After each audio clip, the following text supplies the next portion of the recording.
Intalli qofforaadhaan seedoo sodaachiftee itti heerumte hashamaa akkam jirtu hordoftoonni kiyyaa marti keessan sinin jechaa egaa lammiif yuutiib sabskiraayib laayik gochuun na jabeessaa sinin jechaa jechuudha. Egaa akka seedoo fi eenyu maqaan ishee jedhanitti jechuudha mushurraa haaraa jechuudha.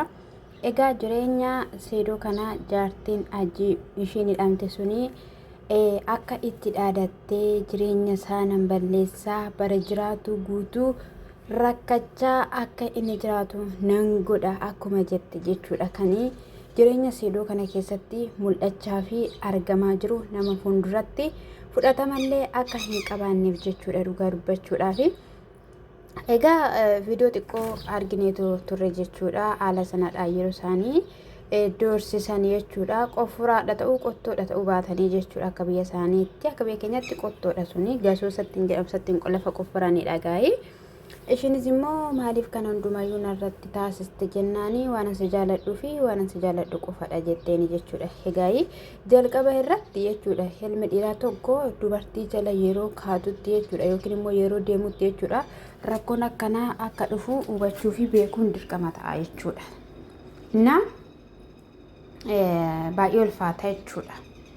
Ammallee namoonni dhugumayyuu sumayyaanii bagasi irraa gargar baatee kanii jechaanitoo jiran jechuudha. Ishinis immoo yeroo kana argitu dhugummaa isaan iddoo tokko ta'uu maal jechuudhaani jechuun seera tokkoffaa seera isaayyuu guuteetu jira jechuudha. Inni biraas immoo akka yeroo hammaa kanatti akka sa'aatii kanaatti jechuudha dhugaa dubbachuudhaa fi xuraa'ummaa jedhama bakka wanta akkana afaa jira jechuudha. Maaliif namni amma isa danda'amaa ta'etti gaa'iluma isaa tokko yookiin immoo bakka isuma keessa jiru jabeeffatee wajjin hin jiraata jechuudha. Na si dirqamsiisaniiru ta'eera taanaanii ani kanan goone jettee gixxim jechuu qabda turte ilma dhiiraa wanta taateef jechuudha. Inni biraa immoo yoo gasoos baatan yoo ta'e lubbuu keellee haballeessanii malee waan akkana keessa galuun sin barbaachisu ture jechuudha. Akka kiyyatti seedoon jechuudha hin barbaachisu dhugaa dubbachuudhaaf maali yoo du'an dirqamaan yeroo dubartiin waan akkanaa namarratti raawwattu maal jechuudha. Omas hin godhanis immoo too gixxim jetteetta ta'e sumatu fedhee sumatu jaalatee sumatu yaada kenniif malee jechuudha. Isa dhugaa dubbachuudhaaf haa ta'uyyuu malee gaafanii jiru jechuudha. Viidiyoon isaanii kan turedha garuu kaleessa kan gadisaan gallakkisan jechuudha. Nama haala sana dhaabanii walitti qabdee haa ta'uyyuu malee jaarsoliinis sinii warra dhiiraa waan barbaadda yeroo gootanitti hin amantan nuun jedhanii haala sana dhaanii uffata wayiis uffannee achumatti waan margaan goggodhanii wal fuunee kinoo dhufneetoo jirraa jedhan safuudha kun dhugaa rabbii nama dhiba jechuudha. Isa iyyuu immoo mana waan hin fa'ee jiran fidee dhufaan saalfatu hin jedhame. Ayyuunis duuba deebite. Ayyuun kun immoo leenca baay'ee natti tolti dhugaa dubbachuudhaaf jechuudha. Garuu jireenya akkanaa keessa galuun ishii yookiin immoo deebitee galuun ishii sirrii miti dhugaa.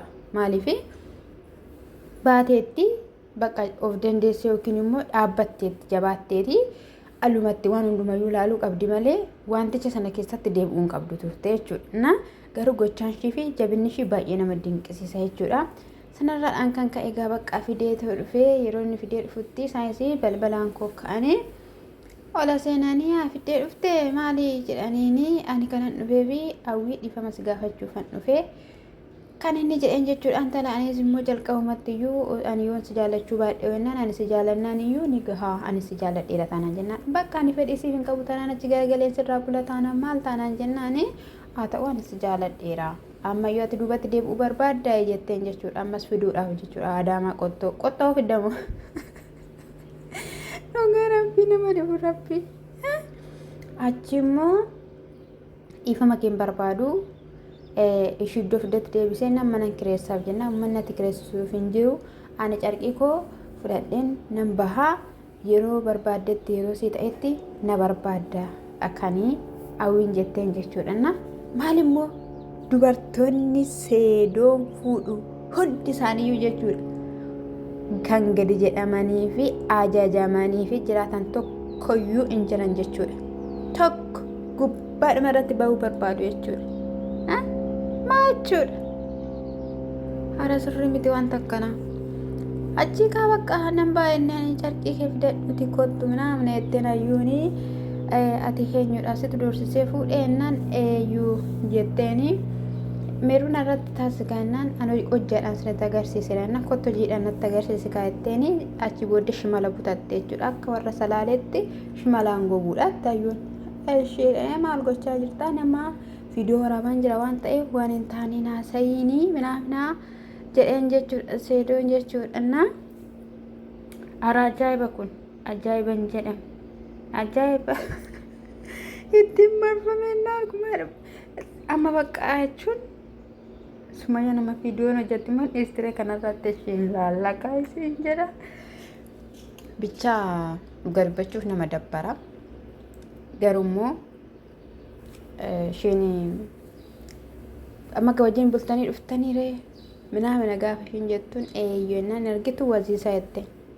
xaabee dhungootee natti fakkaate xaabetti dhadhaaba sansaneenna nuyi warraa kabaja keenya fudhateefiyyuu akkas hin jenne kaa jennaani inni gatii guddaa baase san dabqisiisaatti keessammoo dhugaa rabbi achi booda bakka baay'ee lolli uumame yeroo kana keessatti